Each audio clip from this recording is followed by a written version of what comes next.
Hey, it's Darlene, and today I'm working in my junk journal.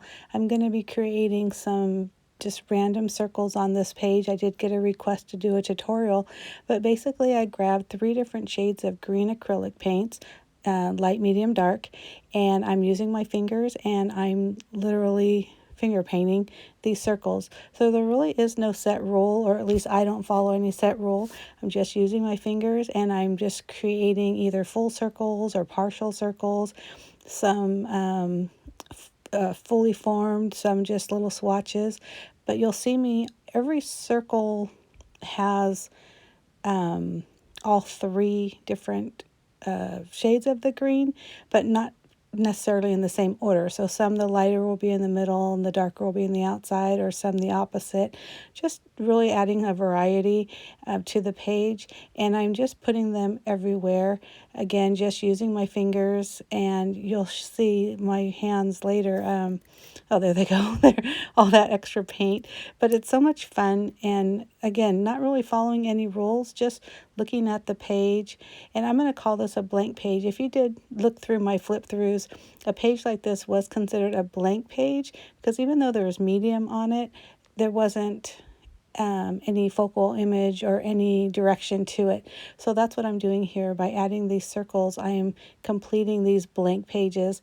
And once I use the majority of the medium, I still have paint on my canvas, and I hate to waste medium, which you'll notice if you check out my videos. So I just grabbed some random papers from my junk journaling stash, and that green looks like a stencil, which I'm going to use as a stencil on the side. I cut out some leaves with my Cricut, and so now I'm going to use that for a stencil, and it's just cardstock. So when it's becomes too flimsy, I'll either toss it or rip it up and use it in something else as well. But I'm just using the rest of that medium because, like I said, I hate to waste the medium. I put that aside to dry, but it obviously didn't dry all the way, so I used my heat gun to dry it more. And now I'm adding just some white acrylic paint, again with my fingers, and I'm just highlighting certain areas.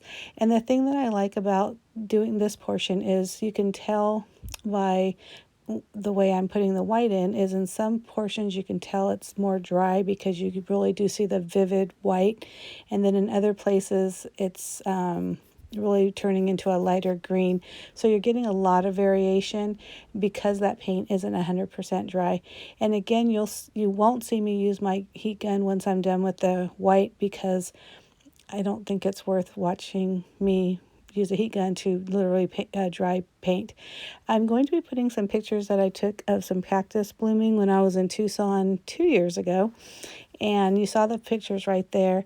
And I'm just looking at that, and I really like that pink and yellow that's already on the page. So that's why I'm using some gelatos and just rubbing color everywhere. So you'll just again see me using my fingers for that, and that's what I like about gelatos and those kind of mixed media crayons. You can use water if you like that effect, but in this case I just use my fingers, and the oils on your finger help spread the medium. This little green stick that I have, I don't remember what brand it is or what exactly it is, but it's very similar to the gelato. And I put those around the circles because I felt like it really gave it like a little bit of a shading, a shadow effect. So I really liked the way that looked. And I was looking at I'm going to call it a crayon, and I don't even see the brand name. There's nothing on it. It doesn't even give the color.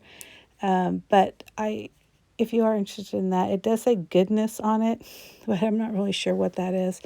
But again, dipping into my mixed media stuff, that's a white paint pen, and I don't know if you can tell, but the tip of that, I'm going to call it a marker, or that pen, is flat and frayed, and but I still used it, and because you can still use, there's still paint in there.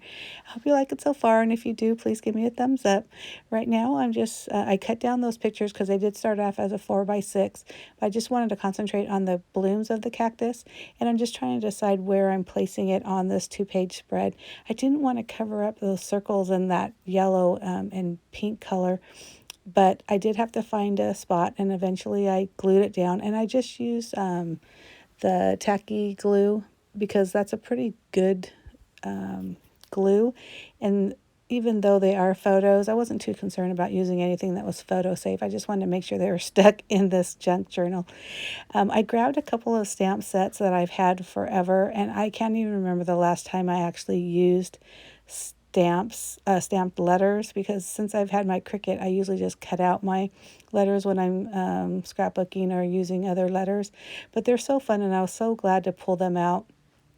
And the quote that I'm using on this spread, I looked it up on Pinterest. I do that a lot if I'm not sure a quote to use or what type of verse or whatever. So I just looked up cactus quotes, and well, you'll see it when it's all done, but I really thought this was perfect, especially since we were talking about cactuses and the blooming cactuses, especially. And I'm just going through letter by letter and stamping, the entire quote, the beginning or the first part of it on the left side and the finished over on the right side. You'll see me right now using my hands to spell it with sign language. I do that a lot, especially because I was stamping backwards. I was making sure I got the letters right. So on that left-hand side, it does say life can be prickly, and now I'm stamping bloom ...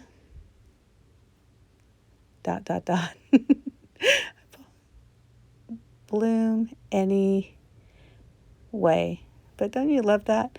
One thing you can't really see is I did add little needles on the page, and you can see the little X's because I decided I wanted those circles to look like, maybe if you're looking at like an aerial view of cactuses, and the round circles that I used with the paint pen, I ended up making them kind of look like flowers. So I don't know if you can really see that. I really tried to be slow when I was moving that. But isn't that a fun page? I just think it's so cute. And I did decide to use a white pen and try to highlight some of those letters. But after I was done with it, I don't think it really made too much of a difference, but it didn't hurt it in any way, so I'm okay with it. But like I mentioned before, I'll have my blog below. Please check there if you want more details on the products that I used. And I hope you like this. This is just a really fun page, and I was glad to finish it up. And, just adding more marks here and there just because why not? White is always a good highlight when you're not sure what to do with the page. And again, I really do like that, and I hope you do too. And if you do, please give me a thumbs up. And be sure to click down below on the subscribe button if you're not already a subscriber, and I will see you later. Bye.